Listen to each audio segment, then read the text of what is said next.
दोस्तों, आप सभी का एक बार फिर से स्वागत है।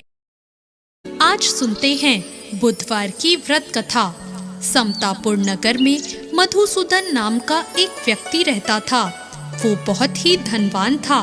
मधुसूदन का विवाह बलरामपुर नगर की सुंदर लड़की संगीता से हुआ था। एक बार मधुसूदन अपनी पत्नी संगीता को लेने बुधवार के दिन बलरामपुर गया। मधुसूदन ने अपनी पत्नी के माता पिता से कहा कि बेटी को विदा कर दो। माता पिता ने कहा, बेटा आज बुधवार है, बुधवार को किसी भी कार्य के लिए यात्रा नहीं करते। लेकिन मधुसूदन नहीं माना। उसने ऐसी शुभ अशुभ बातों को ना मानने की बात कही और फिर उसने अपनी पत्नी को लेकर बैलगाड़ी से यात्रा प्रारंभ कर दी। 2 कोस की यात्रा करने के बाद उसकी गाड़ी का एक पहिया टूट गया और वहां से दोनों ने पैदल ही यात्रा को शुरू किया। रास्ते में संगीता को प्यास लगी। मधुसूदन उसे एक पेड़ के नीचे बैठाकर जल लेने चला गया। थोड़ी देर बाद जब मधुसूदन कहीं से जल लेकर वापस आया तो वो बहुत हैरान हो गया, क्योंकि उसकी पत्नी के पास उसकी ही शक्ल सूरत का एक दूसरा व्यक्ति बैठा था। संगीता भी मधुसूदन को देखकर हैरान रह गई और वह दोनों में कोई अंतर नहीं कर पाई। मधुसूदन ने उस व्यक्ति से कहा, तुम कौन हो और मेरी पत्नी के पास क्यों बैठे हो? मधुसूदन की बात सुनकर उस व्यक्ति ने कहा, अरे भाई, ये मेरी पत्नी संगीता है। मैं अपनी पत्नी को ससुराल से विदा करके लाया हूँ। लेकिन तुम कौन हो जो मुझसे ऐसा प्रश्न कर रहे हो? मधुसूदन ने कहा, तुम जरूर कोई चोर या ठग हो। ये मेरी पत्नी संगीता है। मैं इसे पेड़ के नीचे बैठाकर पानी लेने गया था।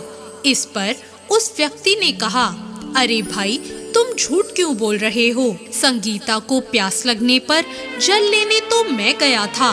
मैंने तो जल लाकर अपनी पत्नी को पिला भी दिया।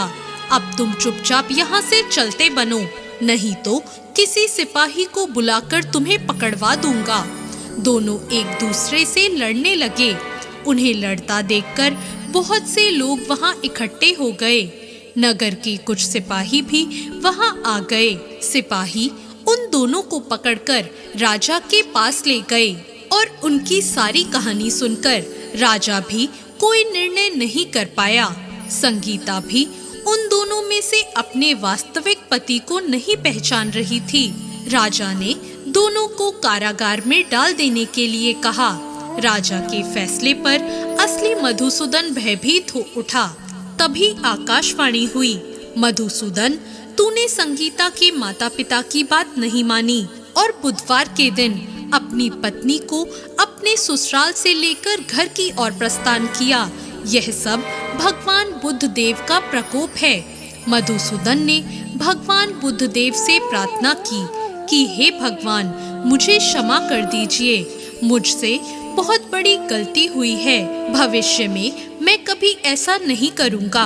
मधुसूदन के प्रार्थना करने से भगवान बुद्ध देव ने उसे क्षमा कर दिया और तभी दूसरा व्यक्ति राजा के सामने से गायब हो गया। राजा और दूसरे लोग इस चमत्कार को देखकर हैरान रह गए। भगवान बुद्ध देव की इस अनुकंपा से राजा ने मधुसूदन और उसकी पत्नी को सम्मान पूर्वक विदा किया। दोनों समतापुर की ओर चल दिए। मधुसूदन और उसकी पत्नी दोनों बुधवार को व्रत करते हुए आनंद पूर्वक अपना जीवन बिताने लगे और इसी तरह भगवान बुद्ध देव की कृपा से उनके यहाँ खुशियाँ बरसने लगी। और इसी तरह जो भी विधिवत बुधवार का व्रत करके कथा सुनते हैं, भगवान बुद्ध देव उनके सभी कष्टों को दूर करते हैं। तो ये थी आज की कथा। कैसी लगी आपको आज की ये कहानी? कमेंट बॉक्स में जरूर बताएं।